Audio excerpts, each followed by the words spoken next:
আজি আমি তামুলপুৰলৈকে আহি আমাৰ জিলা কাৰ্যালয়ৰ পৰাই আমাৰ জিলা সভাপতি আৰু আমাৰ MC সকলৰ লগত তথা আমাৰ ইয়াত উপস্থিত থকা দলীয় সতীৰ্থসকলৰ লগত আমাৰ কেন্দ্ৰ চৰকাৰৰ মোদী ডাঙৰীয়াৰ চৰকাৰৰ 11 বছৰ পূৰ্ণ উপলক্ষে এখন সংবাদমেল আয়োজন কৰি আপোনালোক সকলোলৈকে নিমন্ত্ৰণ কৰিছিলোঁ আৰু আপোনালোক সকলোৱে ইয়াত উপস্থিত হৈ আমাক উৎসাহিত কৰিলে তাৰ বাবে ধন্যবাদ জ্ঞাপন কৰিছোঁ। আপোনালোক সকলোৱে জানে যে যোৱা 9 জুন তাৰিখে আমাৰ মাননীয় প্ৰধানমন্ত্ৰী নৰেন্দ্ৰ মোদী ডাঙৰীয়াৰ তৃতীয়বাৰৰ চৰকাৰখনে 1 বছৰ পূৰ্ণ কৰিলে আৰু তাৰ লগে লগে 3টা কাৰ্যকালৰ কাৰণে নিৰ্বাচিত হোৱা আমাৰ নৰেন্দ্ৰ মোদী ডাঙৰীয়াৰ চৰকাৰখনে 11 বছৰ বা NDA চৰকাৰখনে 11 বছৰ পূৰ্ণ কৰিলে। এই 11টা বছৰ আমাৰ মাননীয় প্ৰধানমন্ত্ৰী ডাঙৰীয়াৰ নেতৃত্বত গৰীব কল্যাণ বছৰ হিচাপে বা গৰীবৰ উন্নয়নৰ বৰ্ষ হিচাপে এই চৰকাৰখনে কাম কৰিছে। NDA চৰকাৰখনে প্ৰতিটো মুহূৰ্ততে সাধাৰণ ৰাইজৰ সেৱাত উন্নয়নৰ কাৰণে কাম কৰাৰ চেষ্টা কৰিছে। ভাৰতবৰ্ষৰ সাংস্কৃতিক সুৰক্ষাৰ পৰা ভাৰতীয় সনাতনী সভ্যতাৰ সুৰক্ষাৰ পৰা প্ৰতিটো ক্ষেত্ৰতে এই চৰকাৰখনে কাম কৰিছে। আজি আপোনালোকক জনাবলৈ পাই অত্যন্ত আনন্দিত যে আমাৰ প্ৰধানমন্ত্ৰী নৰেন্দ্ৰ মোদী ডাঙৰীয়াৰ নেতৃত্বত যোৱা 11টা বছৰৰ চৰকাৰে 81 কোটি মানুহক আমি প্ৰধানমন্ত্ৰীৰ গৰীব কল্যাণ অন্ন যোজনাৰ জৰিয়তে বিনামূলীয়া অন্ন দিবলৈ সক্ষম হৈছোঁ। আজি আপোনালোকে চিন্তা কৰক, ভাৰতবৰ্ষৰ দৰে এখন ৰাষ্ট্ৰত 81 কোটিতকৈ অধিক লোকে বিনামূলীয়া প্ৰতি মাহত 5 কিলোকৈ চাউল, এজন ব্যক্তিয়ে 5 কিলোকৈ চাউল বিনামূলীয়াভাৱে সুন্দৰভাৱে পাই আছে। আনকি কোভিডৰ সময়ত আমি তাক 10 কিলোকৈ দিছিলোঁ। গতিকে এনেকুৱা ধৰণে আমি গৰীবৰ কল্যাণৰ বাবে আমাৰ চৰকাৰখনে কাম কৰাৰ চেষ্টা কৰিছে। দ্বিতীয়তে, এই 11 বছৰৰ চৰকাৰখনে 4 কোটিতকৈ অধিক লোকক প্ৰধানমন্ত্ৰী আৱাস যোজনাৰ জৰিয়তে ঘৰ নিৰ্মাণ কৰি পকী ঘৰ নিৰ্মাণ কৰিবলৈ সক্ষম হৈছে। অসমতো 20 লাখতকৈ অধিক দুখীয়া লোকক আমি সেইধৰণে গৃহ নিৰ্মাণ কৰি দিব পাৰিছোঁ প্ৰধানমন্ত্ৰী আৱাস যোজনাৰ জৰিয়তে। আৰু গোটেই ভাৰতবৰ্ষত 4 কোটিতকৈও বেছি লোকক আজি এই ধৰণে আমি প্ৰধানমন্ত্ৰী আৱাস যোজনাৰ জৰিয়তে উপকৃত কৰিব পাৰিছোঁ। আপোনালোকে জানে যে প্ৰধানমন্ত্ৰী ডাঙৰীয়াৰ এটা সপোনৰ আঁচনি আছিল জল জীৱন মিছন, হৰ ঘৰ জল। এতিয়ালৈকে প্ৰায় 15 কোটি পৰিয়ালৰ ঘৰত আমি জল জীৱন মিছনৰ পানী দিবলৈ সক্ষম হৈছোঁ। ভাৰতবৰ্ষত 15 কোটি পৰিয়াল আৰু অসমতো 81% জনসংখ্যা পৰিয়াললৈকে আমি জল জীৱন মিছনৰ পানী দিবলৈ সক্ষম হৈছোঁ। আপোনালোকে জানে যে প্ৰধানমন্ত্ৰীৰ সুৰক্ষা বীমা যোজনাৰ জৰিয়তে আমি 51 কোটি লোকক আজি এই সুৰক্ষা বীমা যোজনাৰ জৰিয়তে সামৰি ল'বলৈ সক্ষম হৈছোঁ। আপোনালোকে এটা কথা জানে যে PM স্বনিধি আঁচনিৰ জৰিয়তে আমি ষ্ট্ৰীট ভেণ্ডৰসকলক 10,000 টকাকৈ বা তাৰ পিছত অতিৰিক্ত টকাকৈ আমি সুবিধা দিছিলোঁ। আৰু 68 লাখ ষ্ট্ৰীট ভেণ্ডৰ পদপথৰ ব্যৱসায়ী যিসকলে ৰাস্তাত দোকান দিয়ে, সেনেকুৱা দোকান দিয়া সাধাৰণ গৰীব মানুহক আমি 68 লাখ গৰীব মানুহক আমি PM স্বনিধি যোজনাৰ জৰিয়তে সামৰি ল'বলৈ সক্ষম হৈছোঁ। আপোনালোকে জানে যে PM কিষাণ সন্মান নিধি, প্ৰধানমন্ত্ৰী PM কিষাণ বা প্ৰধানমন্ত্ৰী কৃষক সন্মান নিধিৰ যি ব্যৱস্থা, এই ব্যৱস্থাৰ জৰিয়তে আমি বছৰত 6,000 টকাকৈ প্ৰতিগৰাকী কৃষকলৈকে দিওঁ আৰু এতিয়ালৈকে প্ৰায় 3.7 লাখ ভাৰতবৰ্ষৰ শিক্ষা ব্যৱস্থাটোৰ এটা আমূল পৰিৱৰ্তন আনিছিল। আৰু এই আমূল পৰিৱৰ্তনৰ জৰিয়তে আমি বিশ্ব মানদণ্ডৰ শিক্ষা আমাৰ ভাৰতবৰ্ষত কেনেকৈ পাব পাৰে সেই ধৰণৰ চিন্তা চৰ্চা আমাৰ চৰকাৰখনে কৰিছিল। আপোনালোকে জানে 2014 পৰা 2024 চনৰ ভিতৰত নতুনকৈ 15খন এইমছ, য'ত 1,09,963টা মেডিকেল চিট আছিল, 15খন নতুন এইমছ স্থাপন কৰা, 7খন IIT স্থাপন কৰা, 8খন IIM স্থাপন কৰা আৰু 400 90খন নতুন ইউনিভাৰ্চিটি স্থাপন কৰাৰে ধৰি উচ্চ শিক্ষাৰ ক্ষেত্ৰত এটা আমূল পৰিৱৰ্তন আৰু কাৰিকৰী শিক্ষা বা আমাৰ প্ৰফেশ্যনেল শিক্ষাৰ ক্ষেত্ৰত এই ধৰণৰ আমূল পৰিৱৰ্তন আমাৰ চৰকাৰে আনিবলৈ চেষ্টা কৰিছিল।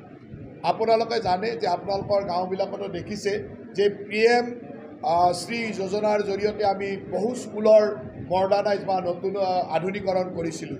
14,500খন স্কুলক আমি PM শ্ৰী যোজনাৰ জৰিয়তে আধুনিকৰণ কৰাৰ কাম আমি কৰিছিলোঁ। আমাৰ খেলাৰ দিশতো সেই ধৰণে ক্ৰিয়াক আগবঢ়াই নিবৰ কাৰণে 1048টা খেলো ইণ্ডিয়া চেণ্টাৰ আমি সুন্দৰভাৱে তৃণমূল পৰ্যায়তে খেলো ইণ্ডিয়া চেণ্টাৰ আমি নিৰ্মাণ কৰিছিলোঁ, যাৰ জৰিয়তে আমি খেলো ইণ্ডিয়াৰ চেণ্টাৰৰ জৰিয়তে নতুন নতুন খেলুৱৈসকলক আগবঢ়াই নিয়া বা প্ৰশিক্ষণ দিয়াৰ কাম আমি কৰিব পাৰিছোঁ। আপোনালোকে জানে যে আয়ুষ্মান ভাৰত আমাৰ চৰকাৰৰ এখন অত্যন্ত মানে ৰাইজৰ উপকৃত হোৱা আঁচনি। এই আঁচনিৰ জৰিয়তে আমি 5 লাখ টকালৈকে পৰিয়ালটোক ফ্ৰী ট্ৰিটমেণ্টৰ সুবিধা দিওঁ।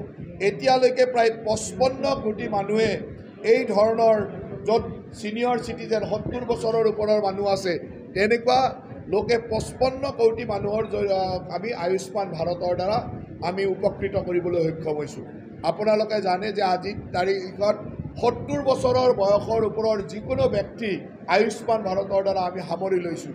গতিকে সকলো স্তৰৰে সকলো ইনকাম গ্ৰুপৰে 70 বছৰৰ ওপৰৰ সকলো ব্যক্তিয়ে সুন্দৰভাৱে আয়ুষ্মান ভাৰতৰ ট্ৰিটমেণ্ট পোৱাৰ সৌভাগ্য হৈছে আমাৰ মাননীয় প্ৰধানমন্ত্ৰী ডাঙৰীয়াৰ নেতৃত্বত। আজি আপোনালোকে জানে যে কোভিড মহামাৰীৰ সময়ত এনেকুৱা ধৰণৰ উন্নত চিকিৎসা বা এনেকুৱা ধৰণে দেশখনক সুৰক্ষা কৰা কাম আমাৰ চৰকাৰখনে কৰিছিল যে বিশ্বত সমাদৃত হৈছিল। 220 কোটি মানুহক ফ্ৰী কোভিড ভেকচিন দিয়াটো এটা ঐতিহাসিক ঘটনা আছিল, যি কোনো ৰাষ্ট্ৰই আজিলৈকে এনেকুৱা কাম কৰিব পৰা নাছিল। ভাৰতবৰ্ষৰ প্ৰধানমন্ত্ৰী মোদী ডাঙৰীয়াৰ নেতৃত্বত 220 কোটি মানুহক আমি বিনামূলীয়া কোভিড ভেকচিন দিবৰ কাৰণে সক্ষম হৈছিলোঁ। আজি আপোনালোকে জানে যে কিছুদিন আগতে আমাৰ ভাৰত পাকিস্তানৰ যুদ্ধ আপোনালোকে দেখিছে। এই যুদ্ধৰ সময়ত আমাৰ ভাৰতীয় সেনাই সকলো সময়ত মূৰ দাঙি থিয় থাকিব পাৰিছিল এইকাৰণে যে আমাৰ ডিফেন্স এক্সপৰ্ট যিটো আছিল, এই এক্সপৰ্ট বা ডিফেন্সৰ ক্ষেত্ৰত আমাৰ যি ধৰণৰ ব্যৱস্থা আমি লৈছিলোঁ ই সঁচাকৈ গৌৰৱ কৰিবলগীয়া। আনকি আমি আমাৰ ৰাষ্ট্ৰখনে ডিফেন্স এক্সপৰ্ট কৰিবৰ কাৰণে প্ৰায় 34 টাইমছ আগতকৈ 34 গুণ বৃদ্ধি কৰিবৰ কাৰণে সক্ষম হৈছোঁ, যাৰ জৰিয়তে এতিয়ালৈকে 23,622 কোটি টকাৰ এক্সপৰ্ট আমি ডিফেন্স মেটেৰিয়েলছ এক্সপৰ্ট কৰিব পাৰিছোঁ। তাৰমানে ভাৰতবৰ্ষ আজি কি ধৰণে ডিফেন্সত নিজকে সেল্ফ সাফিচিয়েণ্ট কৰিছে এই কথাটো আপোনালোকে নিশ্চয়কৈ অনুমান কৰিব পাৰিছে। আজি আপোনালোকে জানে 2014 চনত যেতিয়া মোদী ডাঙৰীয়াই নেতৃত্ব লৈছিল, তেতিয়া আমাৰ ভাৰতবৰ্ষ ৰাষ্ট্ৰৰ ইকনমিৰ ক্ষেত্ৰত 10 নম্বৰ স্থানত আছিল। আজি মাত্ৰ 11টা বছৰৰ ভিতৰতে ভাৰতবৰ্ষক 10 নম্বৰ স্থানৰ পৰা 4ৰ্থ স্থানলৈকে আনি আটাইতকৈ হায়েষ্ট ফাষ্টেষ্ট গ্ৰয়িং ইকনমি হিচাপে আজি ভাৰত, যি ব্ৰিটিছে আমাক 200 বছৰ ৰাজত্ব কৰিছিল, সেই ব্ৰিটিছৰ ইকনমিকো ইংলেণ্ডৰ ইকনমিকো আমি পিছ পেলাই ভাৰতবৰ্ষ আজি 4ৰ্থ বিশ্বৰ ইকনমি বা 4ৰ্থ বিশ্বৰ অৰ্থনীতি হিচাপে নিজক প্ৰতিষ্ঠা কৰিবলৈ সক্ষম হৈছে মোদী ডাঙৰীয়াৰ নেতৃত্বত। গতিকে এই ধৰণে আমি বিভিন্ন বিকাশ আৰু উন্নয়নৰ কাম কৰি গৈছোঁ। 54,917 কিলোমিটাৰ ৰাস্তা নেশ্যনেল হাইৱে আজি এই 11 বছৰত নিৰ্মাণ কৰা হৈছে। 54,917 কিলোমিটাৰ নেশ্যনেল হাইৱে নিৰ্মাণ কৰাটো এটা ঐতিহাসিক ঘটনা আছিল। সেই ধৰণৰ উন্নয়ন আমি কৰিছিলোঁ। 3.96 লাখ প্ৰায় 4 লাখ কিলোমিটাৰ ৰাস্তা, গ্ৰাম্য ৰাস্তা প্ৰধানমন্ত্ৰী গ্ৰাম্য সড়ক যোজনাৰ দ্বাৰা কৰা হৈছিলে। 4 লাখ কিলোমিটাৰ, 3,96,000 কিলোমিটাৰ ৰাস্তা নিৰ্মাণ কৰাটো সৰু কথা নহয়। গাঁৱে গাঁৱে প্ৰধানমন্ত্ৰী গ্ৰাম্য সড়ক যোজনাৰ জৰিয়তে নিৰ্মাণ কৰা হৈছিল। আজিৰ তাৰিখত আমাৰ চৰকাৰে যেতিয়া দায়িত্ব লৈছিল মোদী ডাঙৰীয়াই, তেতিয়া ভাৰতবৰ্ষত মাত্ৰ 74টা অপাৰেশ্যনেল এয়াৰপৰ্ট আছিল।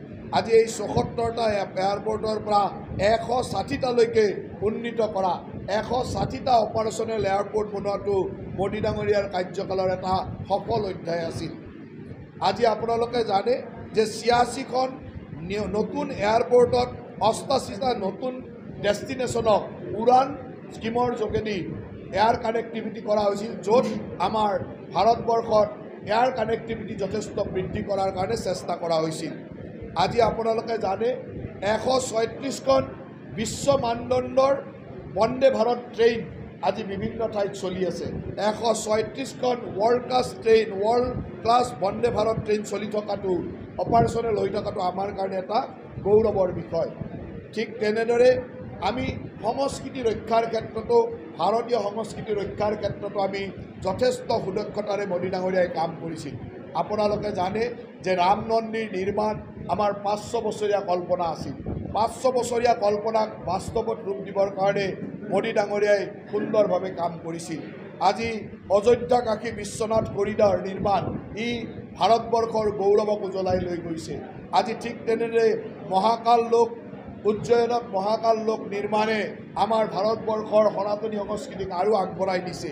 এই ধৰণে আজি মোদী ডাঙৰীয়াৰ নেতৃত্বত অজস্ৰ কাম ভাৰতবৰ্ষৰ এই 11টা বছৰত কৰা হৈছে, যি ভাৰতবৰ্ষৰ গৰীব কল্যাণৰ কাৰণে আটাইতকৈ উন্নত সময় আছিল। স্বাধীনতাৰ এই 75 বছৰ, প্ৰায় 80 বছৰ হ'বৰ হ'ল। এই 80 বছৰৰ দীঘলীয়া যাত্ৰাত যোৱা 11টা বছৰৰ যি ধৰণৰ উন্নয়নৰ যাত্ৰা আমাৰ মোদী ডাঙৰীয়াৰ নেতৃত্বত হৈছে, কি সঁচাকৈ অত্যন্ত প্ৰতিগৰাকী ভাৰতবাসীক গৌৰৱ কৰিবলগীয়া। আৰু আজি মোদী ডাঙৰীয়াৰ 11 বছৰ বৰ্ষ পূৰ্তি উপলক্ষে আপোনালোকৰ জৰিয়তে মই অসমবাসী ৰাইজক এই কথাখিনি জনাবলৈ পাই অত্যন্ত আনন্দ অনুভৱ কৰিছোঁ। তাৰ লগে লগে আপোনালোকে জানে যে এই তামোলপুৰ অঞ্চলতো মোদী ডাঙৰীয়াৰ আশীৰ্বাদত আমাৰ মুখ্যমন্ত্ৰী হিমন্ত বিশ্ব শৰ্মা ডাঙৰীয়াৰ প্ৰত্যক্ষ নেতৃত্বত আজি তামোলপুৰত মেডিকেল কলেজৰ এখন নিৰ্মাণৰ কাম পূৰ্ণগতিত চলি আছে। এটা আয়ুক্ত, জিলা আয়ুক্ত, সংহত জিলা আয়ুক্তৰ নিৰ্মাণৰ কাম সুন্দৰভাৱে চলি আছে। পাগলাদিয়াৰ ওপৰৰ ব্ৰিজ সমাপ্ত হৈছে। আমাৰ বাল্টি আৰু মদগাৰ ৰিভাৰৰ ওচৰত আমাৰ সুন্দৰভাৱে নদীৰ দলঙৰ নিৰ্মাণৰ কাম চলি আছে। এনেকৈ অজস্ৰ উন্নয়নৰ কাম আমাৰ চৰকাৰখনৰ দিনত চলি আছে। 11 বছৰীয়া এই মোদী ডাঙৰীয়াৰ চৰকাৰখনে এই ধৰণে ৰাইজৰ ওচৰত সদায় দায়বদ্ধ হৈ কাম কৰিছে। ঠিক তেনেদৰে যোৱা 4টা বছৰ মাননীয় মুখ্যমন্ত্ৰী ডাঙৰীয়াৰ নেতৃত্বত আমাৰ অসম চৰকাৰখনেও সদায় এই বিটিয়াৰ অঞ্চলতে হওক, তামোলপুৰ অঞ্চলতে হওক, সমগ্ৰ অসমতে উন্নয়নৰ এক জয়যাত্ৰা আৰম্ভ কৰিছে। প্ৰধানমন্ত্ৰী বাজপেয়ী ডাঙৰীয়াৰ দিনত আৰম্ভ কৰা ডোনাৰ মন্ত্ৰালয়ৰ জৰিয়তেও 3টা আঁচনি, আমাৰ অৰুণোদয় আঁচনি, মুখ্যমন্ত্ৰীৰ মহিলা উদ্যমিতা আঁচনি আৰু মুখ্যমন্ত্ৰীৰ আত্মনিৰ্ভৰ অসম আঁচনি, এই 3টা আঁচনিৰ জৰিয়তে আমি যথেষ্ট সংখ্যক লোকক বিভিন্ন ধৰণৰ সহায় কৰোঁ। অৰুণোদয় আঁচনিৰ জৰিয়তে আমি 1250 টকাকৈ প্ৰতি মাহতে আমাৰ আই মাতৃসকলক দিওঁ। ঠিক তেনেদৰে আমাৰ মহিলা উদ্যমিতাৰ জৰিয়তে 10,000 টকাকৈ গোটৰ মহিলাসকলে পায়। আৰু CM ট্ৰিপুলে বা মুখ্যমন্ত্ৰীৰ আত্মনিৰ্ভৰ অসমৰ জৰিয়তে 2 লাখ টকালৈকে আমাৰ যুৱক যুৱতীসকলে আত্মসংস্থাপনৰ কাৰণে পায়। এই গোটেইখিনি আঁচনি তামোলপুৰ জিলাত কি পৰ্যায়ত চলি আছে তাৰ এটা বিশ্লেষণ পৰ্যালোচনা ল'লোঁ আৰু খুব কম দিনৰ ভিতৰত এই আঁচনিসমূহ ৰূপায়ণ কৰিবৰ কাৰণে কি ধৰণে কাম কৰিব তাৰ কাৰণেও এটা নিৰ্দেশনা দিলোঁ। অহা আগষ্ট মাহৰ পৰা আমি গোটৰ 10,000 টকাকৈ দিয়া মুখ্যমন্ত্ৰীৰ মহিলা উদ্যমিতাৰ কাম আৰম্ভ কৰিম। আৰু অৰুণোদয়ৰ কামো আমাৰ চলি আছে। অৰুণোদয়ো আমি খুব কম দিনৰ ভিতৰত অৰুণোদয়ৰ টকাও আমাৰ এই অঞ্চলৰ বিটিয়াৰ অঞ্চলৰ মহিলাসকলে পোৱা আৰম্ভ হ'ব। মুখ্যমন্ত্ৰীৰ আত্মনিৰ্ভৰ অসমৰ ইণ্টাৰভিউ হৈ গ'ল, তাৰ চিলেকশ্যন প্ৰচিডিউৰ চলি আছে। খুব কম দিনৰ ভিতৰত এইখিনিও আমি সামৰি ল'ম আৰু তামোলপুৰ জিলাত 1000তকৈ অধিক যুৱক যুৱতীক আমি এই ধৰণৰ মুখ্যমন্ত্ৰীৰ আত্মনিৰ্ভৰ অসমৰ জৰিয়তে 2 লাখ টকাকৈ দিয়াৰ চেষ্টা কৰিম। বিশেষ গুৰুত্ব দি অজস্ৰ কাম এই অঞ্চলত কৰা হৈছে। যি অঞ্চলৰ ৰাইজে এটা সময়ত সদায় অৱহেলিত বুলি ভাবিছিল, সেই অঞ্চলৰ ৰাইজক আজি A for আছাম বুলি প্ৰধানমন্ত্ৰী ডাঙৰীয়াই সুন্দৰভাৱে উল্লেখ কৰিছে। তাৰ লগে লগে উত্তৰ পূবক ঈশান কোণক অষ্টলক্ষ্মী নামেৰে উত্তৰ কোণৰ উন্নয়নৰ কাৰণে আজি মোদী ডাঙৰীয়াৰ নেতৃত্বৰ চৰকাৰখনে কাম কৰিছে। এই 11 বছৰীয়া বৰ্ষপূৰ্তি উপলক্ষে আপোনালোকৰ জৰিয়তে মই সমগ্ৰ ভাৰতবাসী ৰাইজৰ হৈ অসমবাসী ৰাইজৰ হৈ বিটিয়াৰবাসী ৰাইজৰ হৈ মোদী ডাঙৰীয়াক ধন্যবাদ দিছোঁ। তেখেতৰ সুস্বাস্থ্য কামনা কৰিছোঁ। তেখেতৰ নেতৃত্বত ভাৰতবৰ্ষই আৰু আগবাঢ়ি যাওক, দক্ষতাৰে আৰু কাম কৰি ভাৰতবৰ্ষক বিশ্বৰ এখন সৰ্বশ্ৰেষ্ঠ ৰাজ্য, বিশ্ব ৰাষ্ট্ৰ হিচাপে, বিশ্বগুৰু হিচাপে পৰিকল্পনা কৰাৰ যি লক্ষ্য, সেই লক্ষ্যত উপনীত হওক, তাকেই কামনা কৰি আপোনালোক সকলোলৈকে ধন্যবাদ দি মই মোৰ ক'বলগীয়াখিনি সামৰিছোঁ। যদি আপোনালোকে কিবা প্ৰশ্ন কৰিব খোজে আপোনালোকে কৰিব পাৰে, মই আপোনালোকৰ প্ৰশ্নখিনিৰ যথাযথ উত্তৰ দিয়াৰ চেষ্টা কৰিম। হাগ্ৰামা মহিলাৰ লগত মোৰ ব্যক্তিগত সম্পৰ্ক বহুদিনীয়া আৰু কেতিয়াবা লগ পালে কথা বতৰা পাতোঁ। সিদিনাখন কোকৰাঝাৰলৈকে গৈছিলোঁ। কোকৰাঝাৰত আমাৰ জিলা এক্সিকিউটিভ আছিল। কোকৰাঝাৰত আমাৰ তাত এটা পাৱাৰ প্ৰজেক্ট লৈ অলপমান কিবাকিবি গণ্ডগোলো চলি আছিল। এই কথাবিলাক লৈ মই সেইফালে যাওঁতে তেওঁৰ ৰিজৰ্টটোতে সোমাই তেওঁক আমাৰ লগ পাই আহিছিলোঁ। ইমানে এতিয়া তাক আপোনালোকে যি বুলি ভাবে, আমি তেওঁক তাত লগ পাইছিলোঁ। হাগ্ৰামাত যদি আপোনালোকক সমৰ্থন দিম বুলি ভাবে তেতিয়াহ'লে আপোনাৰ আমিতো কাৰো সমৰ্থনো নলওঁ। আমি অকলে ইলেকশ্যন খেলিম। আমাৰ ইলেকশ্যনটো আমি অকলে খেলিম বুলি মুখ্যমন্ত্ৰী ডাঙৰীয়া, আমাৰ ৰাজ্যিক সভাপতি ডাঙৰীয়া ইতিমধ্যে কৈ দিছে ক্লিয়াৰলি। গতিকে আমি অকলে ইলেকশ্যন খেলিম। আমাৰ সমৰ্থনৰ কথা নাই। ইলেকশ্যনৰ পিছৰ কথাটো বেলেগ। ইলেকশ্যনৰ আগত ইলেকশ্যন আমি অকলে খেলিম আৰু আমি 25ৰ পৰা 30টাৰ সমষ্টিত ইলেকশ্যন খেলিম। এই 25ৰ পৰা 30টা সমষ্টিতে আমাৰ ভাল দলৰ ভিত্তি আছে। গতিকে আমি অকলে ইলেকশ্যন খেলাৰ কথা ভাবি আছোঁ আৰু সমৰ্থনৰ কথাটো ক'ত আহিব। আৰম্ভ হৈছিলে তেতিয়া 2019 চনত 5 বছৰৰ কাৰণে মিছনটো আৰম্ভ হৈছিল। গতিকে 2024 চনত এই মিছনৰ কাম সম্পূৰ্ণ হোৱাৰ কথা আছিল, কিন্তু বহু কাম আমাৰ সম্পূৰ্ণ নোহোৱাৰ কাৰণে ভাৰত চৰকাৰে ইয়াক 2028 চনলৈকে আগবঢ়াই দিছে। গতিকে এই বছৰ বাজেটত প্ৰায় 67 কৰোৰ ৰুপিজ ধৰিছে, প্ৰায় 67,000 কৰোৰ, 67,000 কোটি টকা এইবাৰ বাজেটত আবণ্টন দিছে। গতিকে কাম চলি থাকিব। মাত্ৰ মিছন বন্ধ হৈ যোৱাৰ পিছত এই যিটো পিৰিয়ড, নতুন বাজেটত কৰাৰ পিৰিয়ডৰ কাৰণে আমাৰ কাম কিছু স্থবিৰ হৈছে, কিন্তু মই ভাবোঁ যে 1-1.5 মাহৰ পিছৰ পৰা ইয়াৰ কাম আগৰ দৰে গতি ল'ব আৰু সেই গতি লৈ আমি 2028 চনৰ ভিতৰত আমাৰ জল জীৱন মিছন সম্পূৰ্ণ কৰিব লাগিব। এতিয়া আমি যে 2028 নহয়, আমি 26-27 মানৰ ভিতৰতে যে 100% মানুহক পানী দিব পাৰোঁ, সেই লক্ষ্য আমাৰ থাকিব। ছাইড অৰ্ডাৰ দিয়াৰ পিছত আকৌ ক'ত ব্যৰ্থতাৰ কথা আহিল। দেখিলেই গুলিয়াব দিছিল, পাকিস্তানৰ সমৰ্থকক দেখিলেই গুলিয়াব দিছিল। গতিকে তাতকৈ আৰু গৃহ বিভাগ কিমান ষ্ট্ৰং হ'ব। আপোনালোকে কেৱল মানৱ অধিকাৰৰ কথা কৈ গণ্ডগোল নকৰিব। আমি শ্বুট এণ্ড ছাইড অৰ্ডাৰ দি দিছোঁ। গৌৰৱ গগৈ চাওক, মানে পাকিস্তানৰ সমৰ্থক বা জিন্নাৰ সমৰ্থক চবতে এটা দুটা থাকেই। সেই এটা দুটা মানুহক নিৰ্বাচনৰ টিকট দিব পাৰিব, কিন্তু ইয়াত এটা চিটো জিকিব নোৱাৰে, কাৰণ BTRত খিলঞ্জীয়া মানুহৰ প্ৰভুত্ব আছে, ইয়াত বড়ো মানুহৰ প্ৰভুত্ব আছে, বিভিন্ন জনগোষ্ঠীয় মানুহৰ প্ৰভুত্ব আছে, খিলঞ্জীয়া অসমীয়া মানুহৰ, ভাৰতীয় মানুহৰ প্ৰভুত্ব আছে। গতিকে ইয়াত তেওঁ জিকিম বুলি ভবাটো ভুল কথা।